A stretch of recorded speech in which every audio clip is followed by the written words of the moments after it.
malam ini saya mau berbagi tentang hati yang berbelas kasihan kepada orang lain. Ya, saya senang topik ini dan juga saya juga senang sekali dengan diskusian dari rekan-rekan, baik yang di China maupun dari Hong Kong, luar biasa sekali. Ya, membuat saya semakin mengingat akan peristiwa tahun 90 di mana kami masih muda-muda semua punya semangat pelayanan yang luar biasa sekali. Oke. Malam hari ini kita akan belajar bersama-sama dari Kolose, surat Rasul Paulus kepada jemaat di Kolose, pasal yang ketiga ayat 12. Kolose, pasal yang ketiga, ayat yang ke-12. Oke, terbaca. Karena itu sebagai orang-orang pilihan Allah yang dikuduskan dan dikasihinya, kenakanlah belas kasihan, kemurahan, kerendahan hati, kelemah lembutan, dan kesabaran. Oh, ini luar biasa sekali. Rasul Paulus, ya, dia bagikan ini kepada jemaat Tuhan di Kolose supaya jemaat yang dipilih oleh Tuhan, bahkan dipilih, dikuduskan, dan dikasihi oleh Tuhan, supaya mereka bisa memiliki hati yang penuh dengan belas kasihan. Ya, ini luar biasa sekali. Ya. Nah, tentu kalau teman-teman pasti sudah tahu dan sekarang ini begitu gampang sekali untuk kita bisa mengerti, memahami arti belas kasihan itu. Ya. Belas kasihan itu kita punya perhatian, punya kepedulian, punya rasa iba atau empati kepada orang lain. Ini penting sekali, penting sekali. Kenapa sampai Rasul Paulus dia mau mengajarkan kepada kita supaya kita punya belas kasihan kepada orang lain. Ya. Karena memang kecenderungan kita manusia itu, ya, kecenderungan kita manusia itu selalu berfokus kepada diri sendiri, berpusat kepada diri sendiri, bahkan berpikir akan diri sendiri. Ya, bagaimana dia bisa untung, bagaimana bisa dia dijaga, bagaimana dia bisa diberkati, dia sukses. Ya. Bahkan tidak tanggung-tanggung juga banyak kita orang yang mengaku percaya sama Tuhan, tapi kita punya isi doanya selalu hanya untuk diri sendiri. Kita hanya berpikir juga bagaimana supaya saya selamat, bagaimana supaya saya bisa berhasil, bagaimana supaya saya bisa sukses, bagaimana supaya saya bisa kaya. Ya. Selalu berpusat kepada diri sendiri.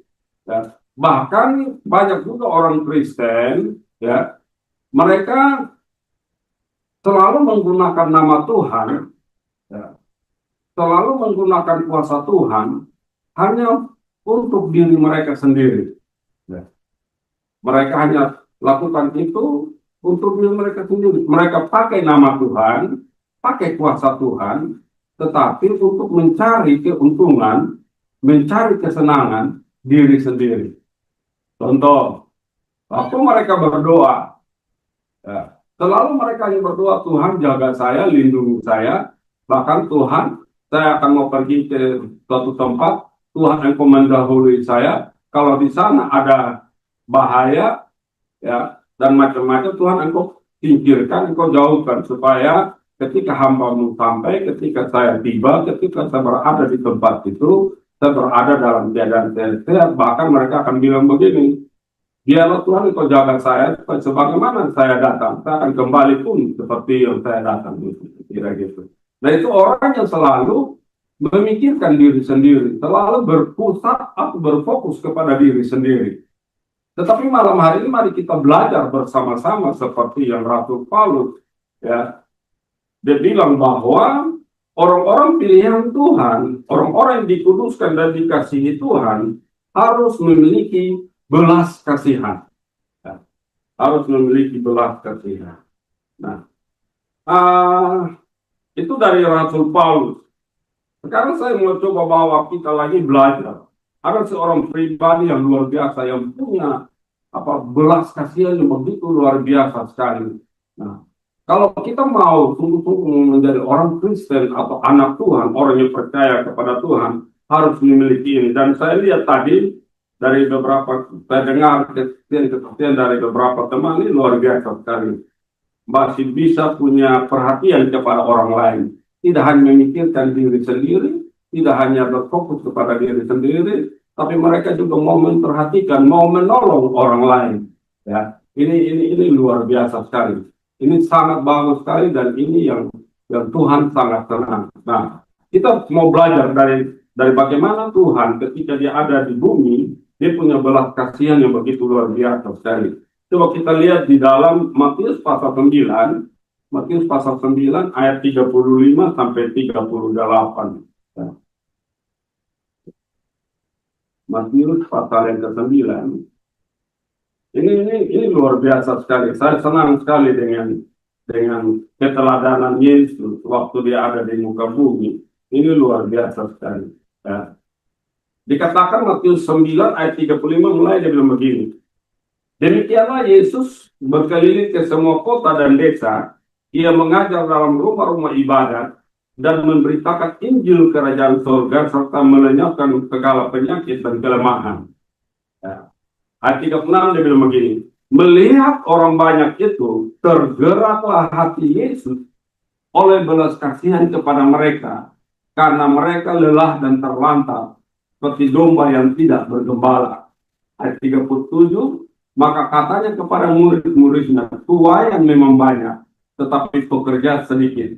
Ayat 38, karena itu mintalah kepada Tuhan yang mempunyai tuaian, supaya ia mengirimkan pekerja-pekerja untuk tuaian itu.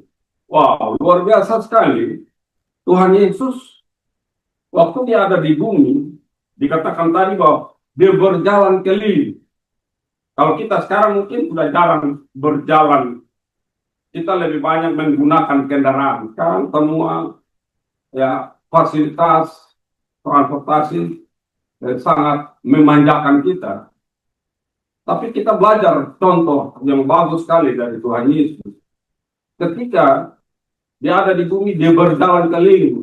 Dikatakan bahwa ke semua kota dan semua desa. Uish, luar biasa sekali. Dia jalan kaki, tapi dia bisa mengelilingi kota-kota dan desa-desa. Nah, untuk apa Yesus itu mengelilingi ya semua kota dan semua desa?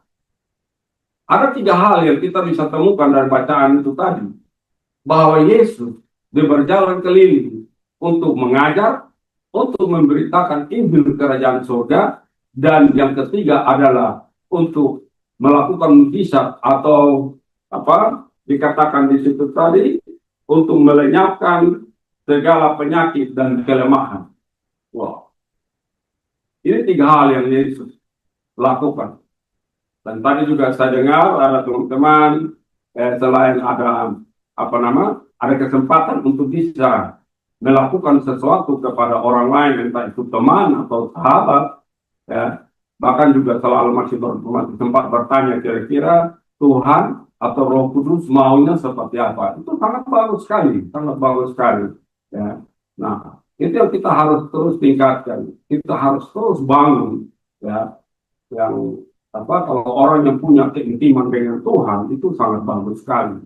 Nah, yang kedua di situ bahwa Yesus yang begini. Ketika dia melihat orang banyak itu, tergeraklah hatinya oleh belas kasihan.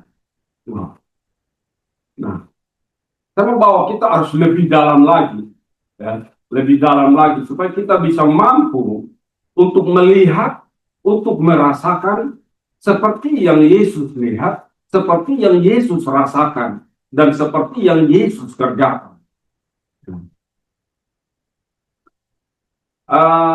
Seorang yang memiliki belas kasihan Tuhan, ya, di dalam hatinya kepada orang lain, ya, itu akan sangat menolong dia untuk bisa melihat orang seperti yang Yesus lihat, seperti yang Yesus tahu, dan sampai Yesus bisa melakukan sesuatu. Ya. Betapa pentingnya kita memiliki belas kasihan ini, supaya kita bisa merasakan, melihat, mengalami seperti yang Yesus lakukan. Waktu Yesus melihat orang banyak itu, dia tidak lihat dari hanya sisi secara lahiriah atau jasmania saja, tetapi Yesus itu melihat sampai kedalaman hati mereka, sampai dia tahu dan dia bisa merasakan apa yang sedang dialami oleh orang-orang itu. Jadi kalau kita punya belas kasihan Tuhan di dalam hati kita kepada orang lain, kita akan mampu untuk bisa melihat, bisa merasakan, dan bahkan bukan hanya kita melihat dan kita merasakan, tapi kita bisa melakukan itu bagi orang yang kita lihat atau yang kita temui itu. Nah, tadi kenapa saya bilang bagus dari cerita dari teman-teman itu, karena waktu teman-teman mau bertemu dengan teman-teman yang lain, ya, teman-teman sudah mulai bertanya, ya, bahkan bertanya kepada Roh Kudus, kira-kira Roh Kudus mau lakukan apa terhadap orang itu. Itu bagus sekali, itu bagus sekali, karena itu akan menolong kita sampai nanti Tuhan akan bisa beritahu kepada kita, oh teman itu atau sahabat kamu itu dia mungkin lagi mengalami sesuatu, dia mungkin butuh kamu tolong dia. Nah, yang saya mau lebih tekankan di sini, oke, saya percaya semua kita pasti bisa melihat, bisa mendengar, bisa merasakan apa-apa yang teman-teman sahabat kita bisa yang sedang alami. Nah, tapi saya mau bawa kita untuk lebih dalam, ya. Dan hari-hari ini sedang terjadi bagi orang Kristen, bagi orang-orang lain.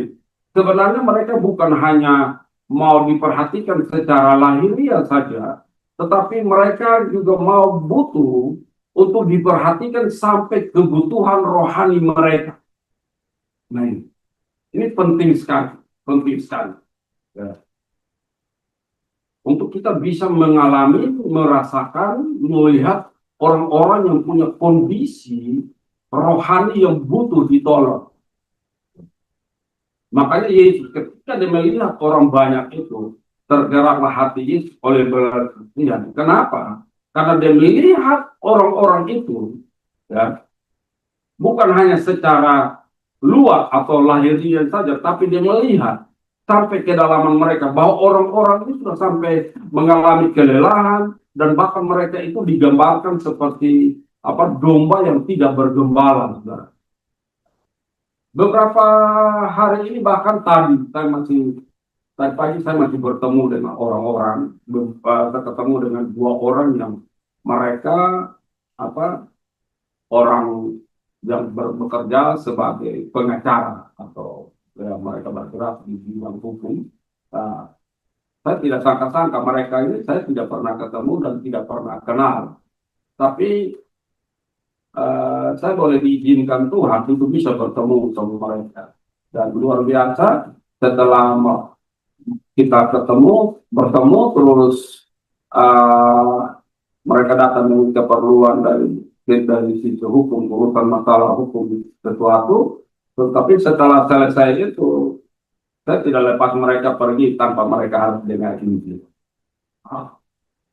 Dan tahu teman-teman bahwa waktu saya bercerita dengan mereka, ada seorang bapak dengan seorang ibu, ya, mereka datang bertemu dengan saya, dan saya sempat cerita tentang Tuhan Yesus kepada mereka dan apa yang mereka katakan.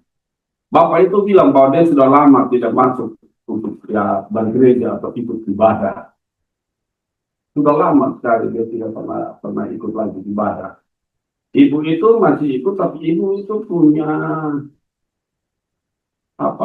dia tidak senang dengan gereja itu dan bahkan pendetanya. Wow. Inilah orang-orang yang sedang mengalami kelelahan, keletihan, kecapean, kejenuhan, sampai mereka, ya itu tadi, mereka seperti domba yang tidak bergembala. Nah, ini berarti harus butuh ditolong. Maka kesempatan tadi saya boleh cerita tentang Tuhan, saya ajak mereka untuk bisa kembali kepada Tuhan, sungguh-sungguh dengan Tuhan. Wow. Beberapa hari lalu pun saya masih berjumpa dengan orang-orang yang dianggap mereka orang-orang penting dalam organisasi gereja mereka. Ya. Mereka datang pada saya dan mereka bilang, ya, mereka butuh dibimbing, diarahkan, supaya mereka lebih mengenal Tuhan. Nah, saya senang karena saya selalu bilang bahwa saya tidak hanya bagi pengetahuan tentang Tuhan, tapi saya suka apa yang saya bagikan itu saya hidupi. Saya hidupi, baru saya bagikan, itu akan menjadi untuk hidup. Ya. Dan ini kenyataan yang ada hari-hari ini. Makanya dibutuh belas kasihan. Kita memiliki hati yang berbelas kasihan kepada orang-orang yang kita temui. Waktu kita temui mereka, boleh kita tanya sama Tuhan. Atau kadang-kadang Tuhan sudah beritahu kepada kita bahwa orang ini, ya, mereka sebenarnya seperti domba yang tidak bergembala. Mereka sebenarnya sudah lelah, terlantar.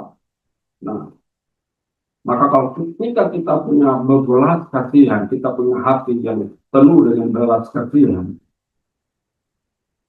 kita harus bisa memberikan solusi jalan keluar bagi mereka. Karena hal seperti ini yang Yesus kerjakan ketika dia ada di bumi. Ketika Yesus ada dan bahkan sampai hari ini Yesus masih terus kerjakan. Ya.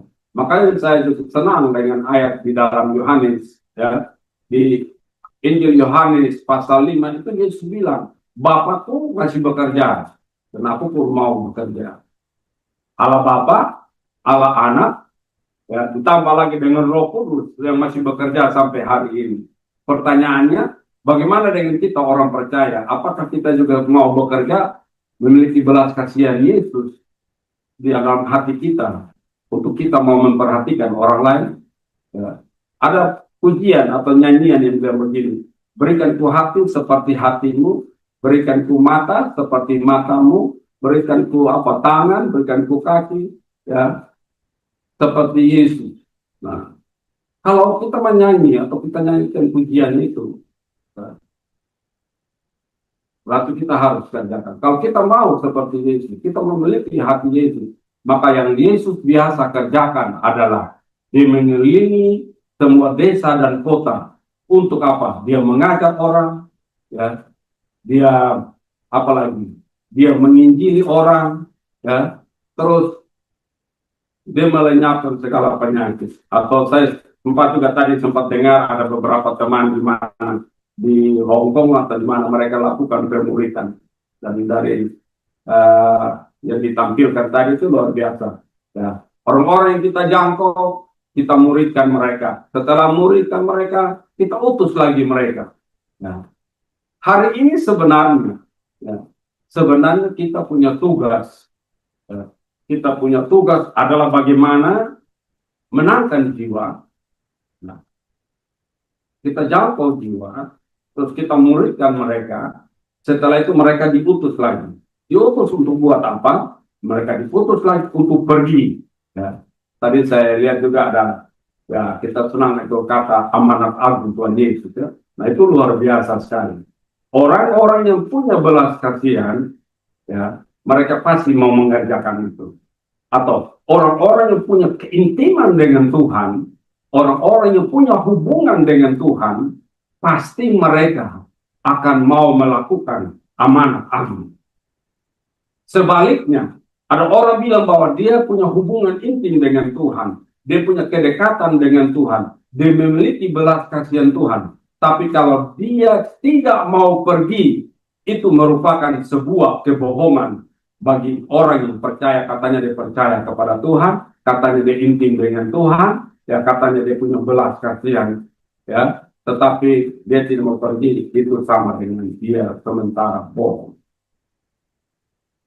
Maka mau tidak mau kita sebagai orang yang percaya kepada Tuhan, yang selalu intim dengan Tuhan, dan punya belas kasihan, maka mau tidak mau kita harus pergi. Seperti yang Yesus kerjakan, seperti yang Yesus mau.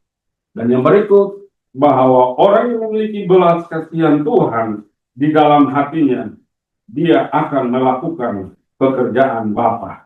Dia akan melakukan pekerjaan yang diinginkan oleh Tuhan. Dia akan melakukan itu. Sebab di dalam Yohanes pasal 6 ayat 28-29 dan ayat yang 38 sampai 40 itu jelas dikatakan. Ya. Yohanes pasal yang ke-6 ayat yang ke-28 dan 29 saya baca. Lalu kata mereka kepadanya, apakah yang harus kami perbuat supaya kami mengerjakan pekerjaan yang dikehendaki Allah? Jawab Yesus kepada mereka, inilah pekerjaan yang dikehendaki Allah, yaitu hendaklah kamu percaya kepada Dia yang telah diutus Allah. Yesus punya belas kasihan, dan Dia sampai mengerjakan pekerjaan yang Bapaknya kehendaki. Yesus tahu bahwa Dia diutus oleh Bapa, Dia diutus oleh Allah untuk mengerjakan pekerjaan yang dikehendaki oleh Bapa. Apa pekerjaan itu? Yaitu bagaimana kita membuat orang lain bisa percaya kepada Tuhan Yesus. Amin. Wow. Ini penting sekali. Penting sekali. Bagi orang yang memiliki belas kasihan Tuhan, pasti dia akan mengerjakan pekerjaan Bapa. Pertanyaannya, apa pekerjaan Bapa? Tadi di dalam Yohanes pasal yang ke-6 ayat 28-29. Ternyata pekerjaan yang dikehendaki oleh Bapa adalah bagaimana kita bisa pergi menceritakan tentang Tuhan supaya orang-orang itu bisa percaya kepada Tuhan Yesus. Oh, luar biasa sekali. Ya. Di ayat yang ke-38 sampai 40 dia juga bilang begini. Sebab aku telah turun dari surga bukan untuk melakukan kehendakku, tetapi untuk melakukan kehendak Dia yang telah mengutus aku.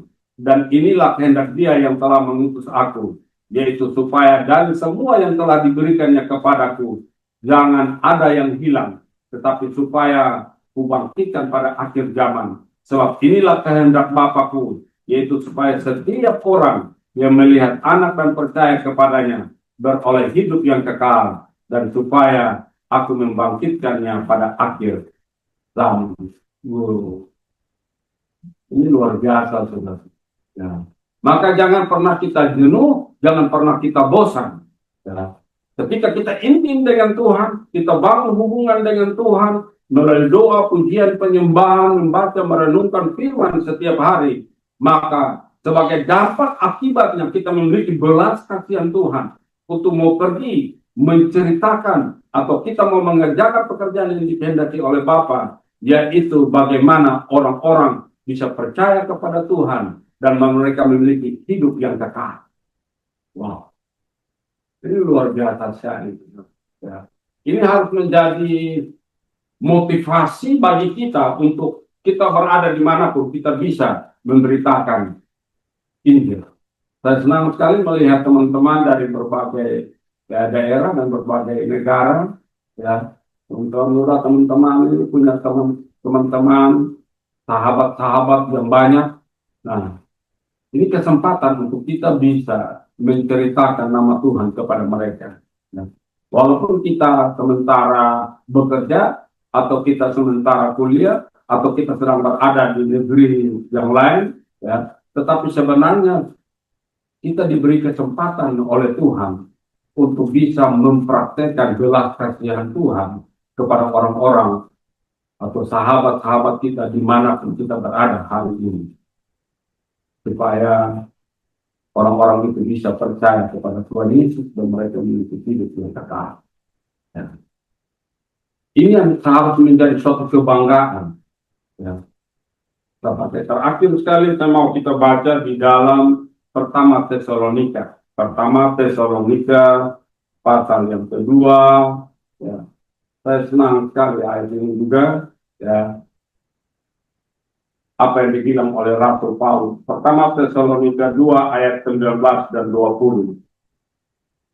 Dia bilang begini, sebab siapakah pengharapan kami atau sukacita kami atau mahkota kemegahan kami di hadapan Yesus Tuhan kita pada waktu kedatangannya? Kalau bukan kamu, sungguh kamulah kemuliaan kami dan sukacita kami. Wow, ini luar biasa sekali Rasul Paulus ya. Dia bilang kemuliaan dan kemegahan dia di hadapan Tuhan itu bukan surga, bukan karena dia hebat pelayanan, bukan. Bagi dia, mahkota kemuliaan, kebanggaan dia di hadapan Tuhan adalah jiwa-jiwa. Wow. Ayo rekan-rekan, teman-teman semua, kita masih ada kesempatan. Kita masih punya banyak waktu. Ya. Untuk bagaimana kita bisa menerapkan belas kasihan Tuhan yang Tuhan taruh di dalam hati kita. Untuk kita bisa menceritakan nama Tuhan kepada orang lain. Sampai mereka bisa percaya kepada Tuhan dan mereka memiliki hidup yang tetap. Dan ini merupakan kebanggaan. Saya selalu bilang begini, kalau engkau nanti suatu saat berjumpa dengan Tuhan, jangan jalan sendiri. Jangan datang sendiri untuk berjumpa dengan Tuhan, untuk duduk bersama-sama dengan Tuhan, untuk jangan duduk sendirian untuk sehidangan dengan Tuhan. Tapi kalau boleh, seperti yang Rasul Paulus bilang, kebanggaan dan mahkota kami di hadapan Tuhan waktu kedatangannya adalah jiwa-jiwa. Wah, ayo masih ada kesempatan. Baik ada di Jakarta, di China, di beberapa kota lainnya, masih ada kesempatan bagi kita. Kita harus ceritakan nama ini. Saya rindu suatu saat berjumpa dengan Tuhan. Bersama-sama dengan saya hadir di situ. Ada jiwa-jiwa. Tidak datang sendirian, tapi saya datang. Dengan bawa jiwa-jiwa datang kepada Tuhan. Karena itulah kebanggaan, itulah mahkota yang sangat mulia di hadapan Tuhan. Bagaimana dari kita? Kita harus mengangkat jiwa-jiwa. Kita bawa datang kepada Tuhan. Saya selalu rindu,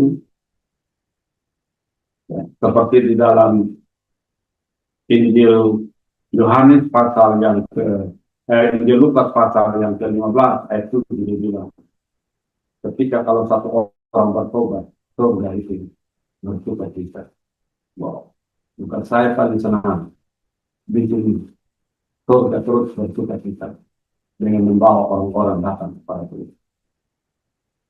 Nah, kalau kita bisa pimpin tujuan, surga tidak bisa hadir.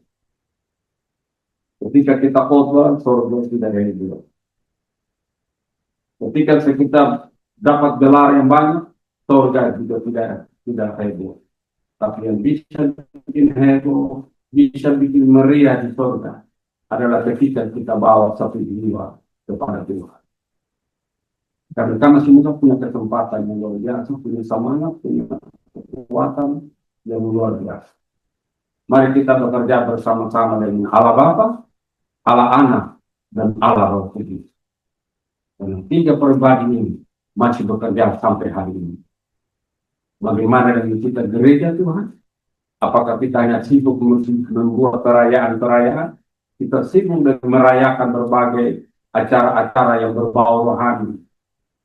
Kalau kita tidak bawa jiwa-jiwa, adalah merupakan kerugian besar. Ini kehendak Tuhan. Ini keinginan Tuhan. Yang satu saat Tuhan bilang, "Enyala engkau sebab engkau penjual harta, aku tidak pernah mengenal engkau." Kenapa? Karena kita tidak melakukan pekerjaan yang Tuhan kehendaki. Pekerjaan yang Tuhan kehendaki adanya. Bagaimana orang-orang bisa percaya kepada kita?